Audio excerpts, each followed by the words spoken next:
Hello and good morning everyone. तो आइए शुरू करते हैं फिजिक्स का क्लास। मुझे पता है कि आप लोग थोड़ा सा खफा हैं, लेकिन वीडियो मेरा लंबा बनता है और आर मिश्रा के वीडियो को आप चाहो कि एक दिन में देख लो, ये मुश्किल है बाबू। हमारे वीडियो को देखने के में आपको और अच्छा से समझने में 2 दिन लगेगा, ये सच्चाई है। एक बार में एक वीडियो को देखोगे मजा नहीं आएगा। एक वीडियो को 2 बार देखो, 2 बार रिवीजन करो और मजा लो। तो चलो बिना समय को बर्बाद किए हुए क्लास को शुरू करते हैं। तो पिछले क्लास में मैंने आप लोगों को, चूंकि वीडियो काफी लंबा हो गया था इसलिए कुछ टॉपिक को छोड़ करके हम रोक दिए। पिछले क्लास में मैंने आपको प्रतिबिंब पढ़ाया था। प्रतिबिंब का 2 प्रकार होता है, उसके बारे में भी मैंने आपको बताया था। वास्तविक प्रतिबिंब और काल्पनिक प्रतिबिंब। वास्तविक प्रतिबिंब और काल्पनिक प्रतिबिंब।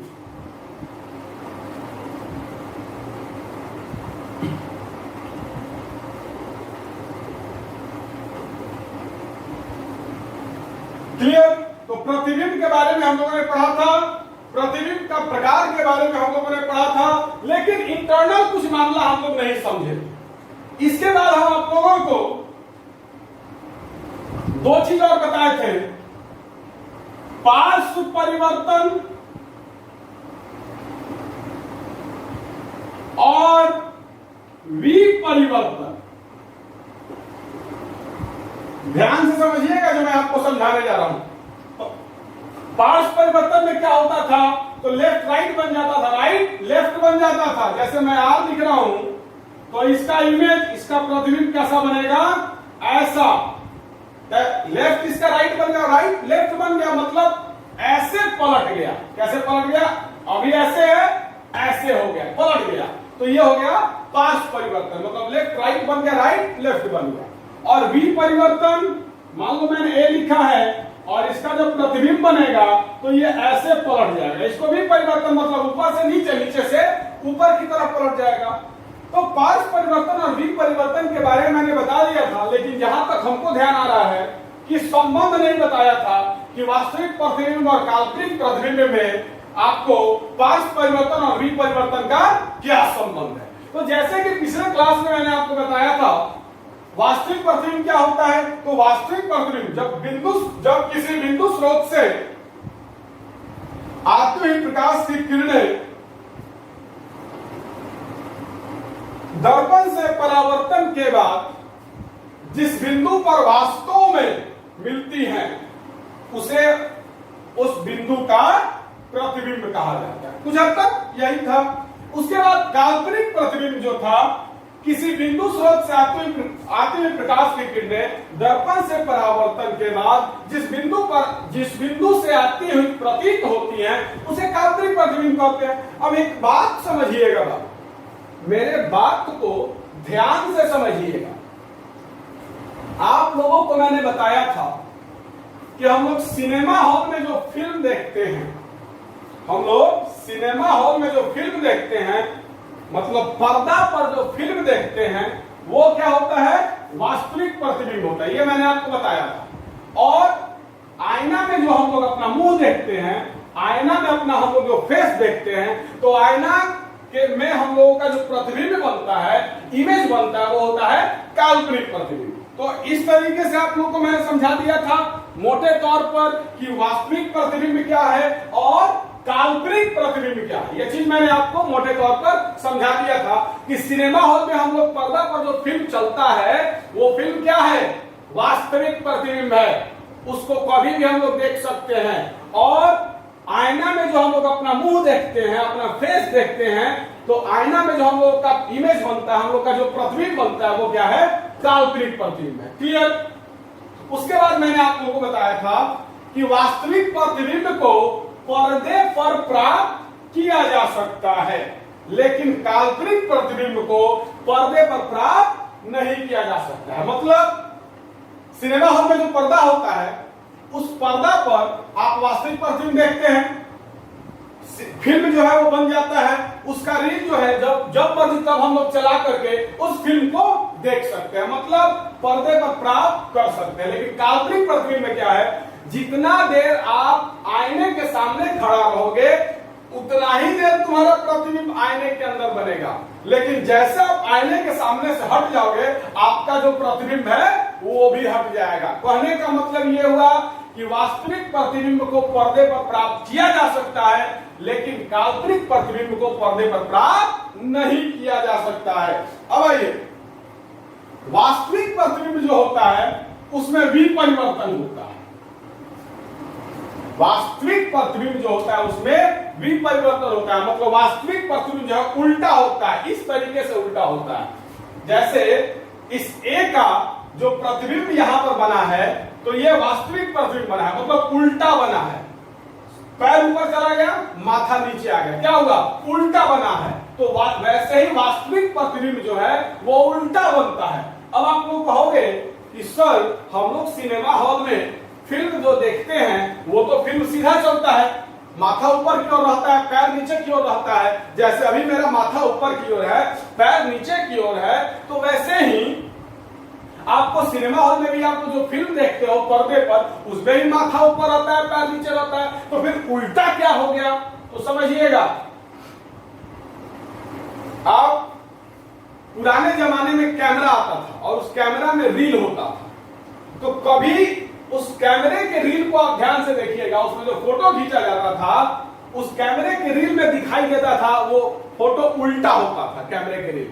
वैसे ही फिल्म का जो रील होता है, जिस रील्स के मदद से आपको फिल्म चलाया जाता है, सिनेमा हॉल में देखिएगा आपके पीछे से फोकस मारा जाता है, एक मतलब प्रकाश, एक किरण पुंज जो है वो निकलता है और निकल करके जा करके पर्दा पर टकराता है और फिल्म चलने लगता है। आप बैठते हैं तो आपके पीछे से एक किरण पुंज निकलता है, फोकस निकलता है और वो जा करके पर्दा पर टकराता है और वही पर्दा पर फिल्म चलता है। कुछ बच्चों ने महसूस किया होगा इस चीज को। तो कभी अगर मौका मिले तो देखिएगा अंदर जाकर के जो रील सेट किया रहता है वो रील उल्टा सेट किया गया रहता है।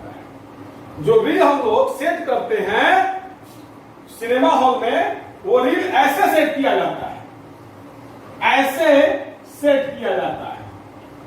तो फिर इसका प्रतिबिंब कैसा बनेगा, मतलब ये तो मैंने बता दिया कि वास्तविक प्रतिबिंब बनेगा, नो डाउट, ये मैंने बता दिया कि वास्तविक प्रतिबिंब बनेगा।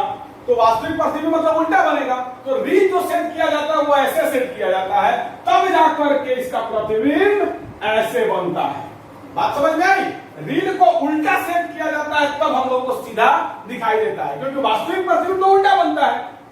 वास्तविक प्रतिबिंब उल्टा बनता है। तो जो रील सेट किया जाता है सिनेमा हॉल में, जो कि रील का फोकस आपको जाता है पर्दा पर और पर्दा पर फिल्म चलता है, वो रील जो है, उस रील में हीरो का पैर जो है ऊपर की तरफ रहता है और माथा नीचे की तरफ रहता है, मतलब रील को ही उल्टा सेट किया जाता है।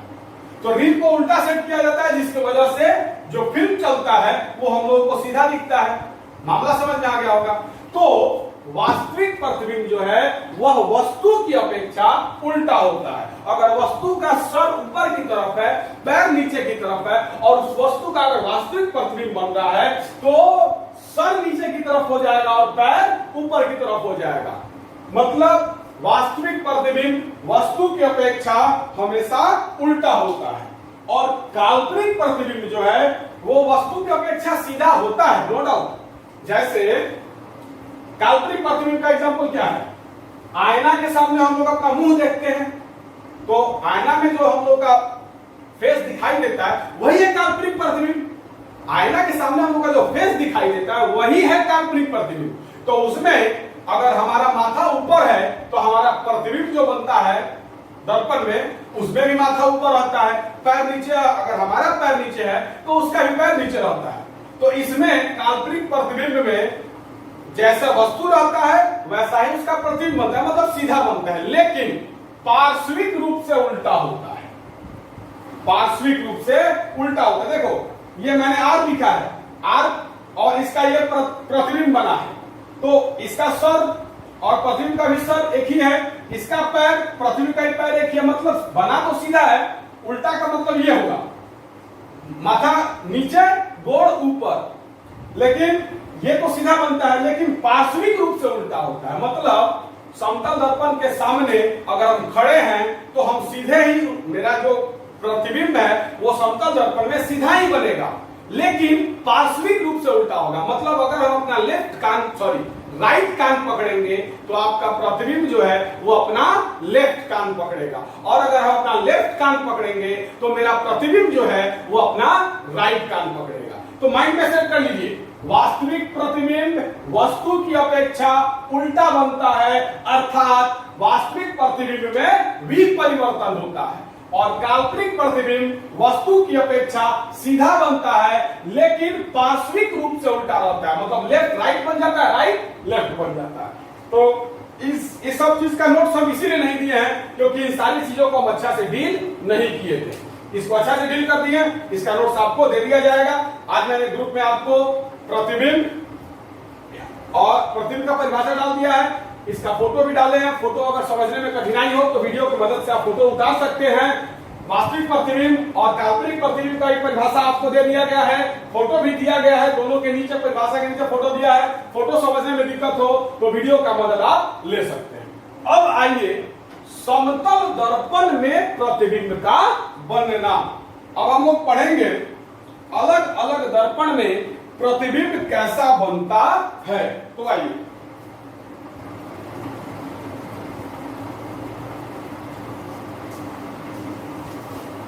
अब अगला टॉपिक है बाबू, थोड़ा सा पढ़ाने का तरीका चेंज किए हुए हैं और ये तरीका मुझे बेहतर लग रहा है। ऑनलाइन क्लास की वजह से थोड़ा सा पढ़ाने का जो तरीका है, चैप्टर डील करने का जो तरीका है, उसको मैंने चेंज किया। अब अगला टॉपिक क्या है, तो प्रतिबिंब का बनना। समतल दर्पण में प्रतिबिंब का बनना। मतलब समतल दर्पण जो है, हमारे घर में आईना जो है वो समतल दर्पण है जिसमें हम लोग अपना मुंह देखते हैं। तो समतल दर्पण में प्रतिबिंब का बनना। अब आइए ध्यान से समझिएगा। अभी हम लोग अब हम लोग शुरू करेंगे समतल दर्पण में चाहे समतल दर्पण द्वारा प्रतिबिंब का बनना, अवतल दर्पण द्वारा। क्योंकि दर्पण में हम लोग मुख्यतः दो प्रकार पढ़े, समतल और गोलीय का दो प्रकार, अवतल और उत्तल। तो समतल दर्पण द्वारा प्रतिबिंब का बनना, इसके बाद पढ़ेंगे अवतल दर्पण द्वारा प्रतिबिंब का बनना, उसके बाद पढ़ेंगे उत्तल दर्पण द्वारा प्रतिबिंब का बनना। तो अवतल दर्पण द्वारा प्रतिबिंब का बनना, उसमें बहुत सारा कंडीशन है। उत्तल दर्पण द्वारा भी जो प्रतिबिंब बनता है उसमें भी बहुत सारा कंडीशन है, लेकिन समतल दर्पण द्वारा जो प्रतिबिंब बनता है उसमें सिर्फ और सिर्फ एक कंडीशन है। तो आइए आज इसको खत्म करते हैं। अगले क्लास से अवतल दर्पण द्वारा प्रतिबिंब का बनना और उत्तल दर्पण द्वारा प्रतिबिंब का बनना, मतलब मुश्किल से 4 से 5 वीडियो में आपका फर्स्ट चैप्टर खत्म। 4 से 5 दिन में आपका फिजिक्स का पहला चैप्टर हम उड़ा देंगे, काफी बेहतर तरीके से उड़ा देंगे, और उसके बाद फिजिक्स का दूसरा चैप्टर शुरू करेंगे। तो आइए शुरू करते हैं। समतल दर्पण द्वारा प्रतिबिंब का बनना। समतल दर्पण में प्रतिबिंब कैसे बनता है अब हम लोग ये पढ़ेंगे। तो चलिए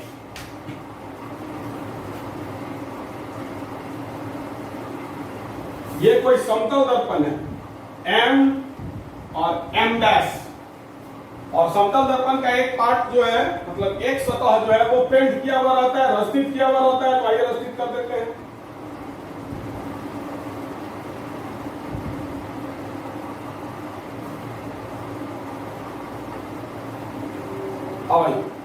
अब मान लीजिए कि यहां पर कोई वस्तु है, जैसे O फॉर ऑब्जेक्ट। O का मतलब ऑब्जेक्ट, ऑब्जेक्ट का हिंदी होता है वस्तु। तो वस्तु को हम लोग O से सूचित करते हैं। O का मतलब ऑब्जेक्ट होता है, ऑब्जेक्ट का मतलब वस्तु होता है। और आई फॉर इमेज, पिछले क्लास में भी बताया था, एक बार फिर से बता दे रहे हैं। इमेज का हिंदी होता है प्रतिबिंब। इमेज का हिंदी क्या होता है? प्रतिबिंब। तो वस्तु को सूचित करते हैं ओ से और प्रतिबिंब को सूचित करते हैं आई से। अब भाई मान लो कि कोई वस्तु है यहां पर, मान लो कि ये कोई वस्तु है ओ, ओ फॉर ऑब्जेक्ट मतलब वस्तु। अब मान लो यहां पर कोई वस्तु है, तो समतल द्वारा दर्पण द्वारा जो प्रतिबिंब बनेगा उसका सिर्फ और सिर्फ एक ही कंडीशन होगा, मतलब जितना प्रतिबिंब बनता है वो सब एक ही तरीके से बनता है।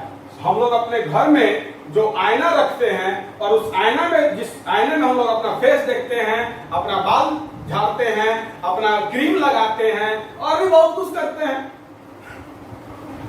चलिए, तो उस समतल दर्पण में एक ही प्रकार से प्रतिबिंब बनता है, जिसके बारे में आज हम आपको बता देंगे। अवतल और उत्तल में अलग अलग प्रकार से बनता है, लेकिन समतल दर्पण द्वारा प्रतिबिंब का बनना एक ही प्रकार का होता है। तो उसी प्रकार को मैं आपको बताने जा रहा हूं। मान लो ये कोई ऑब्जेक्ट है, कोई वस्तु है, तो इस वस्तु से दो ठोक प्रकाश का किरण निकलेगा। बहुत सारा निकलने के लिए बहुत सारा प्रकाश का किरण निकलता है, लेकिन दो ही प्रकाश का किरण लेकर के हम आसानी से समझ सकते हैं। निकलने के लिए तो ढेर सारा प्रकाश का किरण निकलता है, लेकिन हम लोग दो ही प्रकाश का किरण लेकर के किरण आरेख के मदद से, किरण आरेख के बारे में बताया गया, प्रकाश के किरणों का पथ दर्शाने वाले चित्रों को किरण आरेख कहते हैं। तो किरण आरेख के मदद से हम लोग एक ही किरण आरेख के मदद से मात्र दो किरण लेकर के हम लोग प्रतिबिंब को दर्शा सकते हैं। तो मान लो ये कोई बिंदु स्रोत है, मतलब मान लो ये कोई वस्तु है, इस वस्तु से प्रकाश का किरण निकल रहा है, तो कैसे निकलेगा? तो एक किरण, चूंकि समतल दर्पण में तो दो ही कंडीशन होता है, या तो तिरछा आएगा तो परावर्तन का नियम पालन करते हुए चला जाएगा, मतलब आपतन कोण के बराबर का परावर्तन कोण बनाते हुए परावर्तित हो जाएगा, और अगर लंबवत आएगा तो जिस रास्ते आया है उसी रास्ते वापस चला जाएगा। तो समतल दर्पण में किरण जो आता है दो ही प्रकार से आता है, या तो तिरछा आएगा नहीं तो लंबवत आएगा। तीसरा कोई प्रकार नहीं है समतल दर्पण में किरण के आने का। समतल दर्पण में प्रकाश का किरण जो है वो दो ही प्रकार से आता है, या तो तिरछा आएगा, तो तिरछा आएगा तो आपतन कोण के बराबर परावर्तन कोण बनाते हुए वापस चला जाएगा, मतलब परावर्तित हो जाएगा, और अगर लंबवत आएगा तो जिस रास्ते आएगा उसी रास्ते वापस चला जाएगा। तो दो ही कंडीशन है किरण को बुलाने का। तो आइए किरण को बुलाते हैं। ये कोई वस्तु है, कोई बिंदु स्रोत है, इस वस्तु से दो ठो प्रकाश का किरण निकला, एगो किरण निकला लंबवत, एगो किरण कैसा निकला? समतल दर्पण के लंबवत, और एगो किरण निकला तिरछा। जो किरण तिरछा निकला ये आपतन बिंदु हो गया इस किरण का, और ये भी जो है इस किरण का आपतन बिंदु हो गया। अब देखिए, तो जो तिरछा आया वो तिरछे परावर्तित भी हो गया, जो किरण तिरछा आया वो तिरछा ही परावर्तित हो गया। ये हो गया आपका आपतन बिंदु। इसी पर अभिलंब डाल दिया जाए, इसी पर हमने क्या किया, एक अभिलंब डाल दिया, शो कर दिया जाए ये अभिलंब है, मतलब 90 डिग्री कोण बना रहा है समतल दर्पण के साथ। ये एक्चुअली में होता नहीं है, हम लोग पढ़ने के लिए, फिजिक्स को समझने के लिए अपने तरफ से ये अभिलंब डालते हैं। तो आपतित किरण और अभिलंब के बीच में यहाँ जो कोण बनता है वो आपतन कोण कहलाता है, जिसे कि स्मॉल आई से सूचित करते हैं। और ये परावर्तित किरण है, तो परावर्तित किरण और अभिलंब के बीच में जो कोण बनता है इसको परावर्तन कोण कहते हैं, इसको स्मॉल आर से सूचित करते हैं। तो जो किरण तिरछा आएगा वो आपतन कोण के बराबर परावर्तन कोण बनाकर निकल जाएगा। परावर्तन का दूसरा नियम क्या होता है कि आपतन कोण और परावर्तन कोण बराबर होता है, मतलब आई बराबर आर होता है।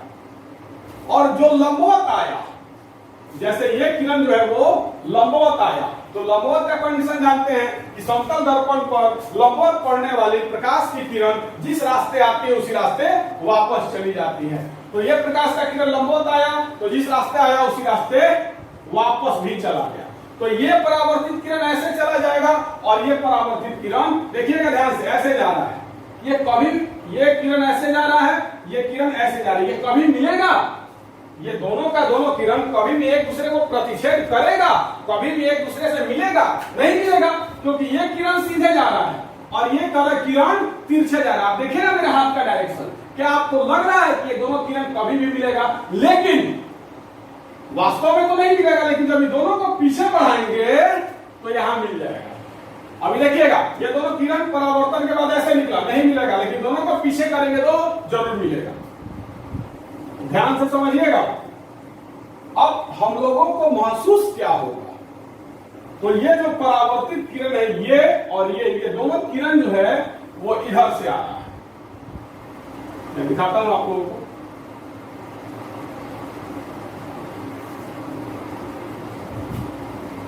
हम लोगों को महसूस क्या होगा? काल्पनिक चीजों को टूटी हुई रेखाओं से दिखाया जाता है। ये टूटा हुआ रेखा है, आप लोगों को भी नोट्स में टूटा हुआ रेखा ही दिखाना है। तो आप लोगों को मैं बता दे रहा हूं कि ये एक्चुअली में नहीं होता, ये काल्पनिक होता है। इसको हम लोग कल्पना करते हैं, मानते हैं। तो जो काल्पनिक चीज होता है उसको टूटी हुई रेखाओं से दर्शाया जाता है। तो चलिए समझिएगा मामला। तो हम लोगों को महसूस क्या होगा कि ये जो प्रकाश का किरण परावर्तित हुआ है, ये परावर्तित किरण जो है और ये जो परावर्तित किरण है, ये दोनों का दोनों परावर्तित किरण इस बिंदु से निकल रहा है। हम लोग को महसूस क्या होगा कि ये जो परावर्तित किरण है और ये जो परावर्तित किरण है वो कहां से निकल रहा है? इस बिंदु से निकल रहा है। तो काल्पनिक प्रतिबिंब का परिभाषा, किसी बिंदु स्रोत से आती हुई प्रकाश की किरणें दर्पण से परावर्तन के बाद जिस बिंदु से आती हुई प्रतीत होती हैं, उस बिंदु को क्या उस बिंदु को प्रतिबिंब कहा जाता है। जिस बिंदु से आती हुई प्रतीत होती है उसे उस बिंदु स्रोत का प्रतिबिंब कहा जाता है। तो देखिएगा, ये आपको बिंदु स्रोत हो गया, इससे प्रकाश का किरण लंबवत आया, एक तिरछा आया, दो तिरछा आया, तो ऐसे निकल गया, और जो लंबवत आया उसी रास्ते वापस चला गया। हम लोग को महसूस क्या होगा कि ये जो परावर्तित किरण, ये और ये किरण जो है वो इस बिंदु से आ रहा है। तो जिस बिंदु से आती हुई प्रतीत होती है उसे उस बिंदु स्रोत का प्रतिबिंब कहा जाता है। तो यही बिंदु क्या हो जाएगा? इस बिंदु का प्रतिबिंब हो जाएगा। तो प्रतिबिंब को आई से सूचित करते हैं, वहां पर मैंने लिख दिया है। इस बिंदु का प्रतिबिंब कहां बना? यहां बना। इस बिंदु का जो प्रतिबिंब है ये कहां बना? यहां बना। क्लियर? तो इस तरीके से समतल दर्पण में प्रतिबिंब बनता है। अब आइए, अब ये जो है आपतन बिंदु है, इसको मान लो ए। आपतन बिंदु यहां पर ए मान लो, ओ नहीं मान सकते हो क्योंकि ओ आप ऑब्जेक्ट को मान लिए हो। ठीक है, ये एन जो है वो अभिलंब है और ये जो है इसको मान लो बी। चलिए यहां पर मैं लिख दे रहा हूं, आई क्या है? प्रतिबिंब है।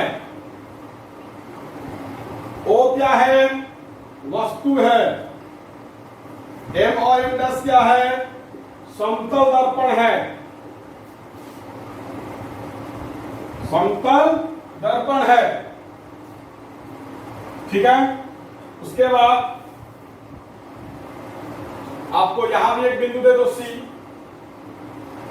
तो यहां पर OC और OA क्या है? आपतित किरण है। OC तथा OA दोनों किरण आया है, एक किरण OC है, एक किरण OA है। तो OC तथा OA क्या है? आपतित किरण है। इसके बाद आपको AB और CO, AB तथा CO क्या है? परावर्तित किरण है।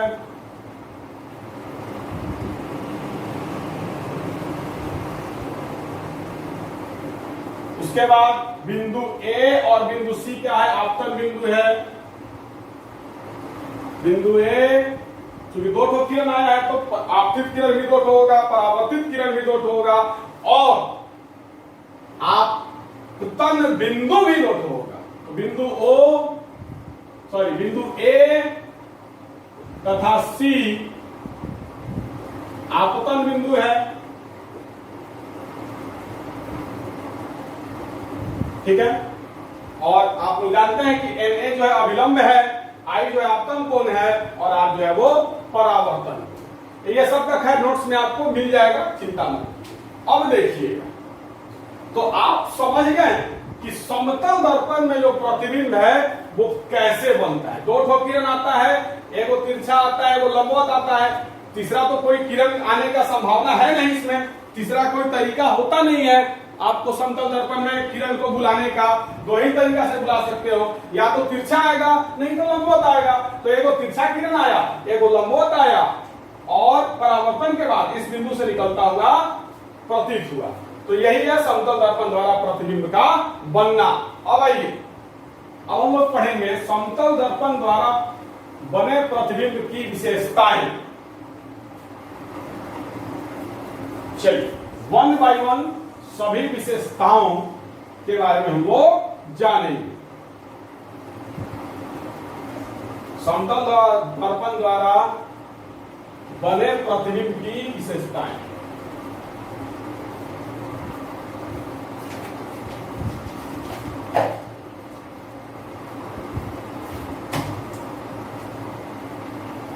समतल दर्पण द्वारा बने हुए प्रतिबिंब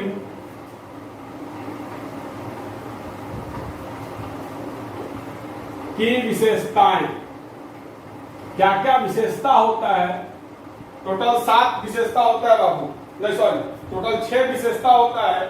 और एग्जाम में आपको पूछ देता है, एग्जाम में आपको 5 नंबर में पूछ देता है। माइंड में सेट कर लीजिए, जो बताने जा रहे हैं। आपका जो एग्जाम होगा उसमें 5 नंबर में पूछ देता है, 5 नंबरिया क्वेश्चन पूछ देता है कि समतल दर्पण द्वारा बने हुए प्रतिबिंब की विशेषताओं का वर्णन करें।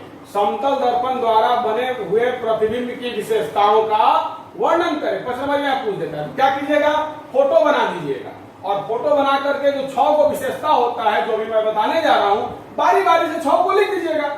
हो गया? तो आइए, सबसे पहला विशेषता होता है कि दर्पण जो है, सॉरी, प्रतिबिंब जो है वो दर्पण के पीछे बनता है। अब समझिएगा, इसके बाद हम लोग जब आईना के सामने खड़ा होते हैं, आईना के सामने जब हम खड़ा होते हैं तो मेरा प्रतिबिंब जो है आईना के अंदर बनता है, मतलब आईना के अंदर बनता है। बात को समझिएगा, अंदर का मतलब क्या हुआ कि जो शीशा होता है उसके पीछे बनता है। मतलब आप देख सकते हैं यहां पर ये समतल दर्पण है, इसका ये परावर्तक सतह है, तो यही ना पीछे वाला भाग हुआ। दर्पण का पीछे वाला भाग तो यही हुआ। तो आपको समतल दर्पण में जो प्रतिबिंब बनता है वह दर्पण के पीछे बनता है। यह सामने वाला भाग हो गया परावर्तक सतह, ये जो है सामने वाला भाग हो गया, और ये हो गया दर्पण का पीछे का भाग। आप देख सकते हैं वस्तु दर्पण के सामने है, प्रतिबिंब कहां बना? दर्पण के पीछे बनता है। तो सबसे पहला विशेषता क्या है? तो प्रतिबिंब जो है वो दर्पण के पीछे बनता है। आप खुद देख सकते हैं, ये दर्पण है, ये दर्पण का पीछे वाला भाग है, ये परावर्तक सतह जो है वो ऊपर वाला भाग है, ये ऊपर वाला भाग है, ये पीछे वाला भाग है, ये आगे वाला भाग है, ये पीछे वाला भाग है। तो वस्तु कहां है? दर्पण के आगे वाले भाग में है, और उसका प्रतिबिंब कहां बना है? दर्पण के पीछे बना है। तो पहला विशेषता क्या है? तो प्रतिबिंब दर्पण के पीछे बनता है। दूसरा क्या विशेषता है? तो प्रतिबिंब का आकार वस्तु के आकार के बराबर होता है। प्रतिबिंब का जो आकार होता है, मतलब प्रतिबिंब का जो साइज होता है वो वस्तु के साइज के बराबर होता है। जल्दी से बात को फिर से समझिए। हम लोग अगर कोई बड़ा सा शीशा हो, जैसे मॉल वगैरह में लगा होता है, तो जब हम लोग जाकर के खड़ा होते हैं तो जो हाइट मेरा होता है वही हाइट हमारे प्रतिबिंब का भी होता है। लेकिन आप बाइक चलाते हो या फिर बाइक चलाते वक्त आप देखना, बाइक का जो साइड मिरर दोनों कनामा निकला रहता है, बाइक पर हैंडल पर 2 शीशा फिट किया रहता है जिसमें पीछे दिखाई देता है, तो उसमें दिखना छोटा छोटा दिखता है, उसको साइड मिरर कहते हैं। मोटरसाइकिल में बाइक में जो साइड मिरर रहता है, जो कान निकला रहता है, जिसमें आईना रहता है, उसमें आप देखिएगा छोटा छोटा वस्तु दिखाई देता है, बहुत छोटा छोटा वस्तु दिखाई देता है, वो समतल दर्पण नहीं है। लेकिन समतल दर्पण में क्या होता है, मॉल में जो बड़ा बड़ा आईना रहता है उसके सामने आप जाकर के खड़ा हो जाना, तो जो हाइट आपका होता है वही हाइट आपके प्रतिबिंब का ही होता है। मतलब अगर हम 6 फीट लंबे हैं तो आपका समतल दर्पण में जो प्रतिबिंब बनता है वो भी 6 फीट लंबा होता है। तो उसके लिए बड़ा आईना चाहिए। बड़ा आईना हो सकता है आपके घर में हो, ये भी हो सकता है घर में नहीं हो। तो घर में नहीं हो तो मॉल वगैरह में रहता है, मॉल वगैरह में कभी जाना और खड़ा होकर, मॉल वगैरह में जो भी आईना लगा रहता है समतल दर्पण है, उसके सामने खड़ा होकर के देख लेना। अगर आपका हाइट 6 फीट का है तो आपका जो प्रतिबिंब बन रहा है समतल दर्पण में उसका हाइट भी 6 फीट का ही रहेगा। तो दूसरा विशेषता क्या है, तो प्रतिबिंब का आकार। दूसरा विशेषता क्या है, तो प्रतिबिंब का जो आकार है वो वस्तु के आकार के बराबर होता है। क्लियर? समतल दर्पण में जो प्रतिबिंब बनता है वह प्रतिबिंब जो है वो वस्तु के आकार के बराबर होता है। तीसरा है, प्रतिबिंब वस्तु की अपेक्षा सीधा बनता है। मतलब प्रतिबिंब, वैसे भी मैंने बताया ये काल्पनिक प्रतिबिंब है, निश्चित ये आपको समतल दर्पण में जो प्रतिबिंब बनता है वो काल्पनिक प्रतिबिंब होता है। और काल्पनिक प्रतिबिंब जो है वो वस्तु की अपेक्षा सीधा बनता है। मतलब अगर मेरा माथा ऊपर है तो समतल दर्पण में भी जो प्रतिबिंब बनेगा उसमें भी मेरा प्रतिबिंब का ही माथा ऊपर ही रहेगा, मतलब पलटेगा नहीं गोड़ ऊपर माथा नीचे, ऐसा नहीं होता है। समतल दर्पण में क्या होता है, तो आप अगर सीधे खड़े हैं, सर ऊपर है पैर नीचे है, तो आपका प्रतिबिंब का भी सर ऊपर रहेगा पैर नीचे रहेगा। तो तीसरा नंबर विशेषता क्या है, तो तीसरा नंबर विशेषता है समतल दर्पण में प्रतिबिंब सीधा बनता है। समतल दर्पण में प्रतिबिंब जो है वो सीधा बनता है। क्लियर? प्रतिबिंब जो है समतल दर्पण में वस्तु की अपेक्षा सीधा बनता है। तो तीसरा विशेषता क्या हो गया, तो प्रतिबिंब वस्तु की अपेक्षा सीधा बनता है। अगर हम सीधे खड़े हैं, मेरा सर ऊपर है पैर नीचे है, तो मेरा समतल दर्पण में मेरा जो प्रतिबिंब बनेगा उसका भी सर ऊपर ही रहेगा पैर नीचे रहेगा। अब आइए, मतलब 3 नंबर क्या हो गया, तो प्रतिबिंब जो है वो वस्तु की अपेक्षा सीधा बनता है। अब आइए 4 नंबर, प्रतिबिंब पार्श्विक रूप से उल्टा होता है। 4 नंबर क्या है, प्रतिबिंब जो है वो पार्श्विक रूप से उल्टा होता है। प्रतिबिंब जो है वो पार्श्विक रूप से उल्टा होता है। इसका मतलब क्या होगा कि काल्पनिक प्रतिबिंब में पार्श्व परिवर्तन होता है। थोड़ा देर पहले बताए हैं, तो समतल दर्पण में जो आपका प्रतिबिंब बनता है वह काल्पनिक प्रतिबिंब होता है बाबू। समतल दर्पण में जो आपका प्रतिबिंब बनता है वो क्या होता है, काल्पनिक प्रतिबिंब होता है। और काल्पनिक प्रतिबिंब आपको पता है कि पार्श्विक रूप से उल्टा होता है। मतलब अगर आप अपना लेफ्ट कान पकड़िएगा तो प्रतिबिंब अपना राइट कान पकड़ेगा, और अगर आप अपना राइट कान पकड़िएगा तो प्रतिबिंब अपना लेफ्ट कान पकड़ेगा।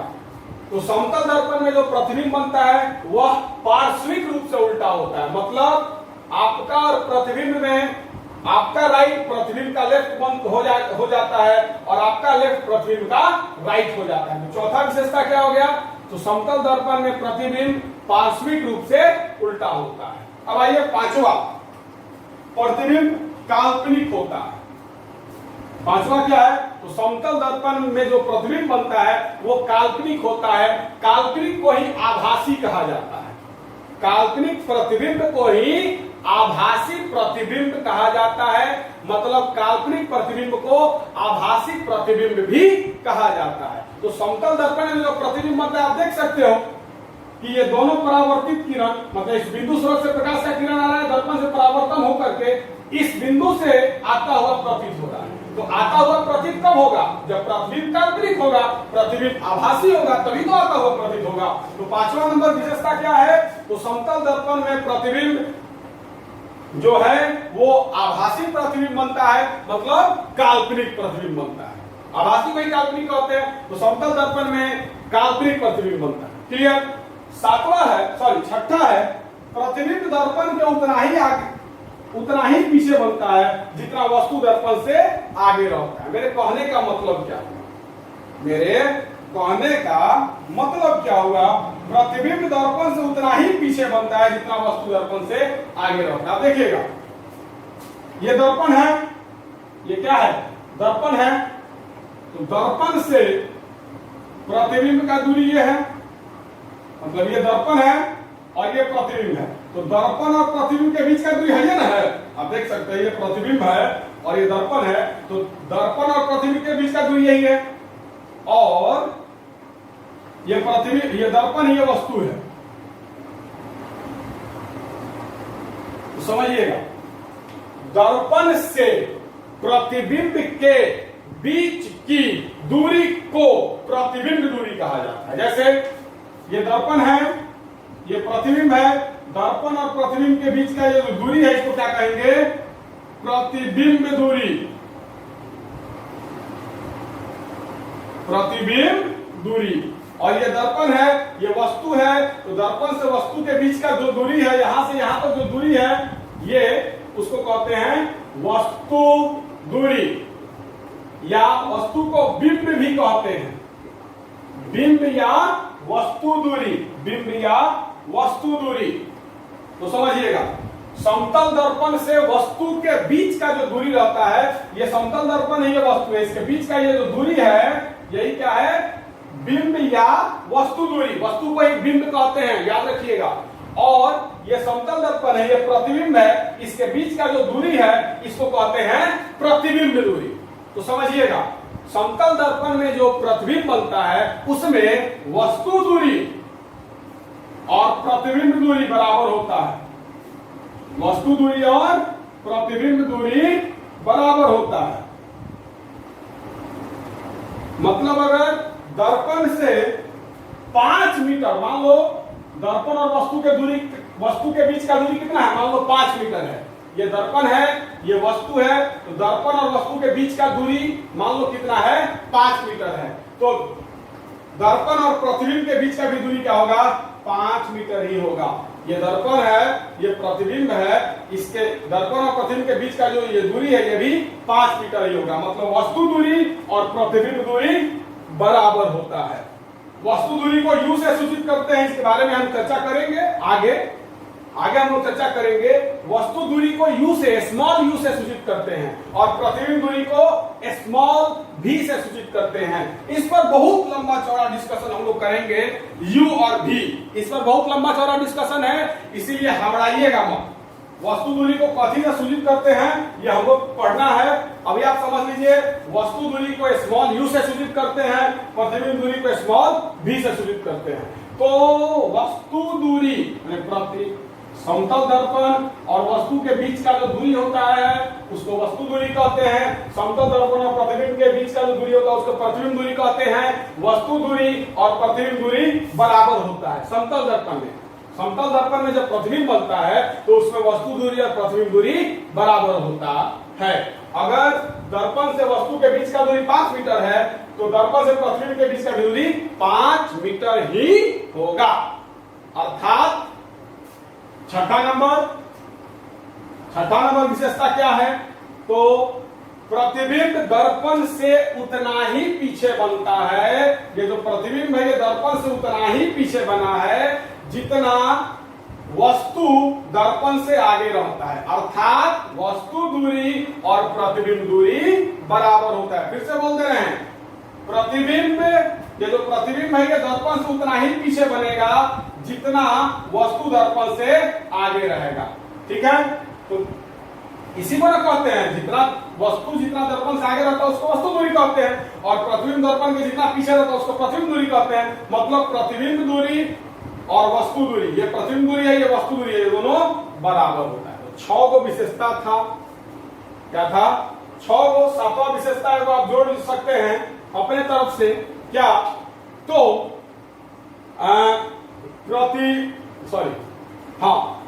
समतल दर्पण में आभासी प्रतिबिंब बनता है, ये क्लियर हो चुका है।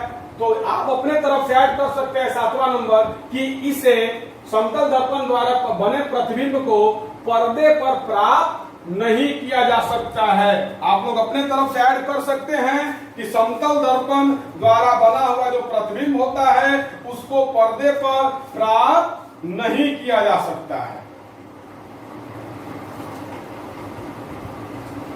चलिए, तो आज हम लोगों ने आपको आभासी और काल्पनिक प्रतिबिंब की विशेषता के बारे में भी जाना, समतल दर्पण में प्रतिबिंब कैसे बनता है वो भी जाना, और समतल दर्पण में जो प्रतिबिंब बना है उसमें विशेषता क्या क्या होता है।